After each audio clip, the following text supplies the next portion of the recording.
다음은 유상범 의원님, 네, 질의해 주세요. 유상범 의원입니다. 우리 박정원 대령님, 예. 사망 사건에 대해서 군사경찰권이 수사권이 있습니까 없습니까? 수사권이 있습니다. 있어요. 무슨 네. 사건에 수사권이 있어요? 변사 사건에 수사권이 있다는 얘기예요? 변사 사건에 대한 수사권이 있습니다. 변사 사건이라는 게 뭐예요? 변사 사건은 이 사망 사건이 발생했을 때 그 사건이 자연사이냐 변사를 판단하고 사망 원인을 그다음에 그걸 가족에게 인가하는 일련의 절차를 변사 사건이라고 그래요. 그 이후에 이 사안이 실제 범죄와 관련돼 있느냐 아니냐를 조사하는 것은 수사입니다. 그러니까 지금 임성근 사단장은 변사 사건 수사권이 있다고 사망 사건에 대한 수사권이 있다고 지금 엉뚱한 소리를 하고 있는 거예요. 이 이해람 중사 사망 사건 당시에 이 자리에 있던 민주당 많은 의원들과 우리 국힘에서 군사 경찰에게 사망 사건, 성폭력 사건, 그다음에 이태전 사건에 대해서는 군사 경찰이 아예 수사를 하지 마라. 그래서 사망 사건에 범죄 혐의가 있는 정황만 발견되면 바로 이첩을 하도록 그렇게 법이 만들어졌습니다. 지금 임성근 사단장은 박정훈 대령은 명백히 군사법원법에 있는 법률 규정과는 전혀 반하는 그런 주장을 하고 있는 거예요. 이러니까 이런 일이 벌어지는 거죠. 이게 말이 안 되는 소리를 하는 거예요, 지금.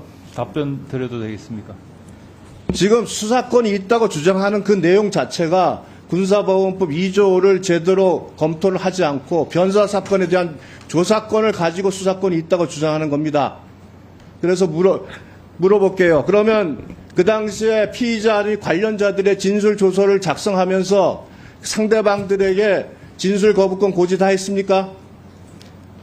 담당 수사관들이 고지했습니까? 안 했습니까? 고지한 것으로 알고 있습니다. 자, 그러면 진술 조선이 피의자 조선이 명칭에 불문하고 방금 그 수사관들이 한 행동 자체가 수사입니다. 그런데 군사법원법 2조는 군사경찰은 이 사안에 대해서 수사를 할 수 없게 만들었어요. 이렇게 법을 만들었는데 국방부에서 군사경찰에 대한 입장을 고려했는지 훈령에서 사실상 수사를 할 수 있는 것처럼 규정을 만들어 놨습니다. 완전히 모법과 반하는 훈령을 만들어 놓은 거예요. 유재한 법무관리관, 그때 나와 같이 그때 법 만들 때 분명히 군사경찰은 수사권이 없다는 것을 명백히 했죠. 네, 군사경찰의 수사권이 없는 거는 맞습니다. 그러니까 민간의 수사권이 있습니다. 자, 그러면 군사경찰이 그 사건에서 할 수 있는 게 뭐예요? 만일 사망 사건이 발생해서 그것이 사망 사건이 발생했을 때 그 범죄 혐의가 있으면 그 즉시 그 상황을 정리해서 이첩하는 것으로 끝났어야죠. 네, 맞습니다. 그런데 왜 그렇게 훈령들이 말도 안 되게 만들어졌어요? 뭐 혐의자 이런 것부터.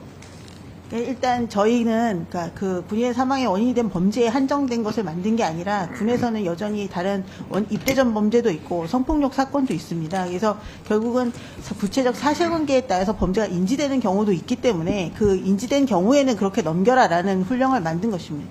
자, 군사법원법 228조 3항이 마치 군사경찰에게 수사권이 있는 것처럼 오도되는 내용들이 자꾸 말씀이 되는데 그 조항은 적법한 수사권을 가지고 수사를 하는 중에 사망 사건이나 성추행 사건 등이 즉 수사권 없는 내용이 발견되면 그 내용은 즉시 이첩하라는 내용이죠. 네, 맞습니다. 우리 박정원 대령, 예.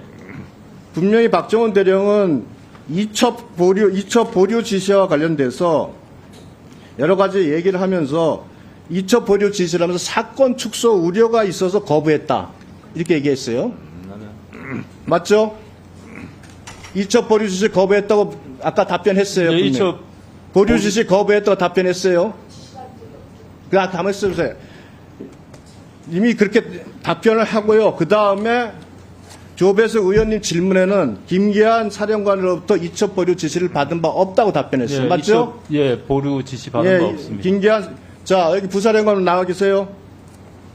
예, 국방부 장관님으로부터 이첩 보류 지시를 전달받았어요, 안 받았어요? 정확히 받았습니다. 사령관한테 그 얘기 전달했습니까? 정확히 전달했습니다. 그럼 박정훈 대령에게 그 지시 내용 내려갔죠?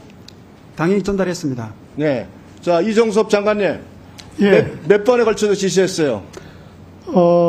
뭐, 세 번처럼 보이지만은 그것은, 처음에는 사령관에게 직접 했고, 두 번째는 부사령관이 사무실에 왔기 때문에 한 번 더 종합적으로 지시할 때 포함시켜서 했고, 네. 나머지는 그 사령관이 문자로 의견을 제시했을 때 다시 한번 강조해서 이첩 보류하라고 했습니다. 그래서 전체 세 번 한 겁니다. 지금 박정훈 대령은 두 번에 걸쳐서 말씀을 하신 게 있어요.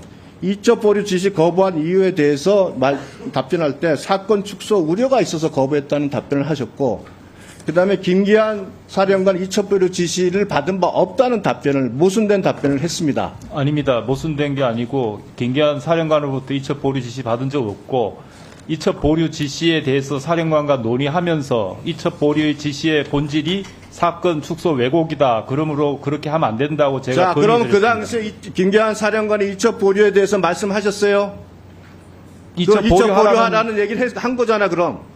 아닙니다. 이첩 보류를 했다는 말을 했기 때문에 지금 박정훈 대령이 그것의 부당성을 얘기했다고 지금 말씀하시는 거 아니에요? 국방부에서 이첩 보류하라고 하는데 어떻게 하면 좋겠느냐라고 그렇게 저한테 질문을 하셔서 그렇게 하면 안 된다라고 설명을 드렸고 그래서 같이 고민을 했습니다. 자, 우리 김동혁 국방감찰부장님. 자, 방금 그 공소 사실에 보면 8월 1일자에 분명히 이첩 보류 지시를 했고, 이에 대해서 우리 박 대령이 이첩 보류 지시를 받지 않은 걸로 하겠다면서 거부했다는 내용이 8월 1일과 8월 2일 날 했다고 분명히 기재가 돼 있어요. 이거 맞죠? 네, 저희는 그렇게 파악해서 공소 제기했습니다. 자, 그러면 그 당시에 그 진술을 확인한 거는 박 대령은 그렇게 진술했습니까? 박 대령 본인은 그 이첩 보류 지시를 명시적으로 받은 게 없다고 진술했고, 다만 저희는 그 회의에 참석했던 참모진들 다수로부터 일관되게 사령관의 명확한 이첩 보류 지시가 있었다라는 진술을 확보했습니다. 그러니까 그 자리에 참모들까지 있었고, 네. 그 참모들을 상대로 조사한 결과 모든 사람이 동일하게 이첩 보류 지시가 있었다는 진술이 있었다 이거죠. 네, 다수의 진술이 있었습니다. 네, 수고하셨습니다. 저도 질의 좀 하겠습니다. 우리 정종범 증인, 지금 네, 보직이 어떻게 되십니까?